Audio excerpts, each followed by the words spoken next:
Hey, what's up guys? John here. This new $1.7 trillion bill is being pushed forward apparently to avert a government shutdown, but they're being told that it must be signed quickly and without delay, that it's immediate, it must be done. But the reality is, what's inside of this bill? And many people won't really have the real answers to this for quite a while after it's potentially signed. There's so many things that are happening right now, both in the economy that is exposed that a lot of people can see, and a lot of things happening behind the scenes. In this video, I'm going to walk you through exactly what's going on, what I see happening, and what you should be doing to prepare for this. Please hit the like button. When you hit the like button, YouTube's going to share this content to educate more people about what's really going on. Take a look at this. Lawmakers advance spending bill in a race to avoid a government shutdown.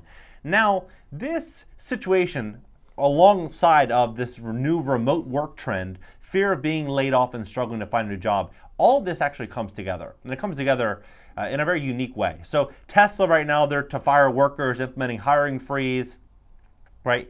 Tesla stock has obviously been just getting decimated over the last 12 months. And it looks like this could continue to fall as we start to see this economy really shake out.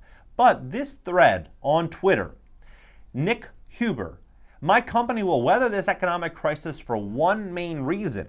50% of our employees are located in the Philippines and earn $10,000 per year, on average $5 per hour. No employment taxes, no workers' compensation, no health care. He's getting a lot of hate on Twitter. And I think that a lot of large corporations are going to be doing the same exact thing. And the reason I say this, and he also goes on to say, by the way, that he has roughly 20 employees, 22 employees. His overall annual expense for all of these employees is about $250,000. If you were to hire all those workers in America, it would be roughly $1.3 million, not including office space. And we look at what's happening in office right now. Vacant office space on the rise with over 100 million square feet available in just Manhattan. And the average office vacancy right now in America is between 25 and 50%. So all of this office space, all of these businesses that are pulling back, and they're getting ready for this massive, recession or whatever we're stepping into. They're getting ready for it. What are they going to start doing? They're going to start flowing opportunities east to a place in which is more affordable to hire people, right? And so as they begin to do this, what's ultimately going to happen is the economy is going to go through a massive change, and there's going to be more and more of these bills. I believe these bills are going to start coming out, and they're going to come out to help people. It's going to be more social spending bills that are going to start coming out to offset a lot of the opportunities that are going to be pushed outside of America east. It's unfortunate, but this is what's likely going to happen. And I personally think that it's up to the smart and savvy to really pay close attention to the trends, what's happening behind the scenes, so they can prepare for this. Because you look at what's happening right now in housing. Home sales tumbled more than 7% in November, the 10th straight month of declines. And as of right now in America, over 200,000 people that purchased properties over the last 12 months are underwater on their homes, right? It's very clear. And that brings me to today's paid sponsor, useItorloseIt.vip. UseItorloseIt.vip. They believe they have a solution that's going to outperform stocks, real estate, gold. It's going to outperform every other asset class. So if you'd like to learn more about useItorloseIt.vip, you can click the link in the description below this video, and you can join their free upcoming event that's occurring very soon, next couple days. So be sure to check that out, useItorloseIt.vip. Home sales tumbled more than 7% in November, the 10th straight month in declines. And the CEO of one of America's biggest home builders said we're already in a housing recession, and there are two other keys that the real estate market is cooling. The U.S.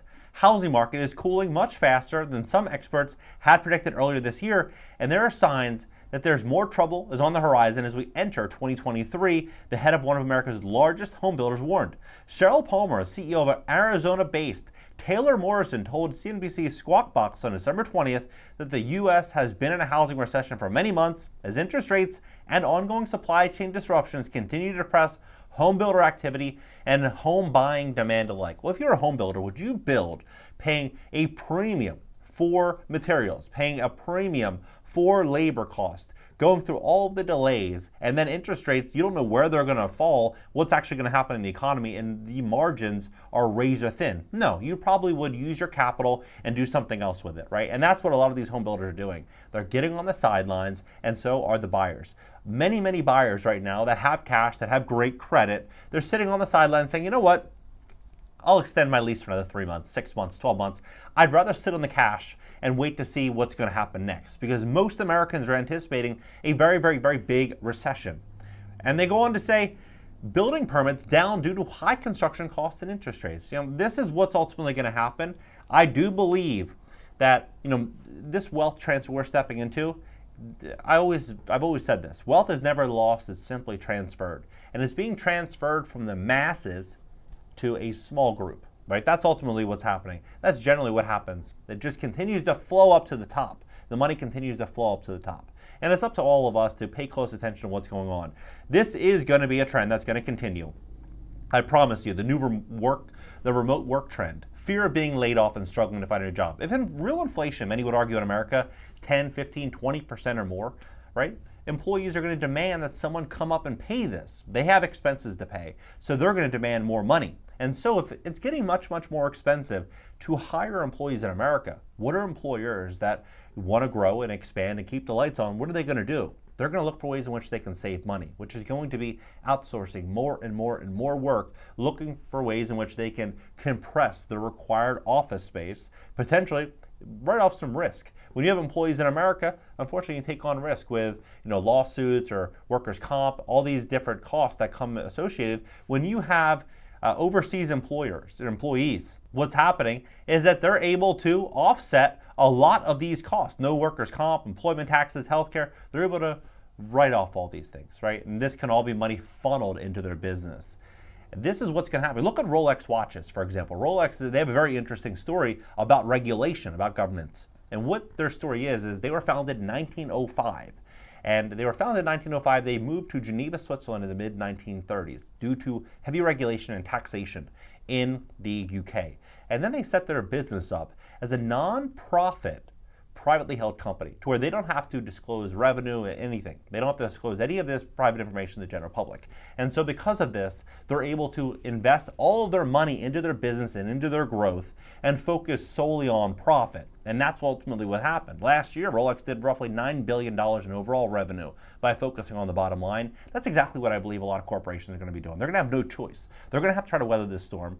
And as they, government, they're moving forward into all these different uncertain lands. What are we going to do, right? What are they going to do? What are they going to do next? That's the big question, and I think a lot of people are wondering that same question. They're preparing for it, and it's just so crazy to me how big this bill is, and how many question marks are actually behind the scenes. No one knows what is actually in this, and it might not come out for 3 months, 6 months, 12 months that $10 billion of funding went here or $100 billion went here.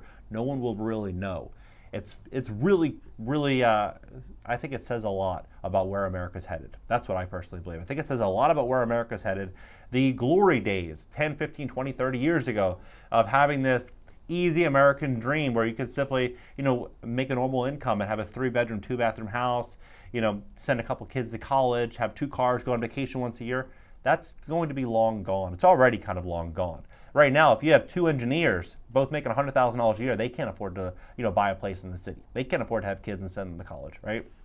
So it really should restructure the way in which we look at survival, look at business, look at planning, financial planning. It should change everything because everything is changing. And we're all kind of lied to thinking that making $100,000 a year is always going to be the perfect amount of money. If you make $100,000 a year, you're considered successful. That was what I was always sold. When I was younger, the dream was make $100,000. You make $100,000, you're set for life. Now you make $8,000 a month. You live in Manhattan. The average rent in Manhattan is $5,200, right? I'm not saying that that's going to be for everybody, but you look at what it costs to live in Austin. You look at what it costs to live in Miami, any big city. Normal rent's $2,500 to $3,000, right? So $100,000 a year, you can barely afford that if you don't have student loans and if you don't have credit card debt. And most Americans do have credit card debt because credit card debt's over $1 trillion right now. 1 in 6 Americans has an auto loan. It's over $1,000 a month. The average auto loan is $714 a month, and that's a 26% increase since 2019. So you look at this debt bubble,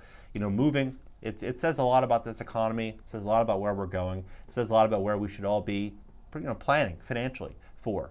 What do you think about this whole thing? Drop it below. Hit the like button, subscribe here, and subscribe also to my second channel. It's Interactive Call-In Show and a podcast. And again, today's paid sponsor is useitOrLoseIt.vip. UseitOrLoseIt.vip. They have a free event coming very soon. They believe they have a solution that's going to outperform and be a safer investment than real estate, stocks, and gold combined. So be sure to check out the free event that's coming very, very soon. LinkedIn, Twitter, Instagram, and TikTok up in the banner. Drop your comments below on this. What do you think about this spending bill? What do you think about what's going on right now with office space and, remote work and this whole trend? This remote work trend is something that's only going to continue to grow, in my opinion. Drop below. Let's talk about it. Catch you guys in the next video.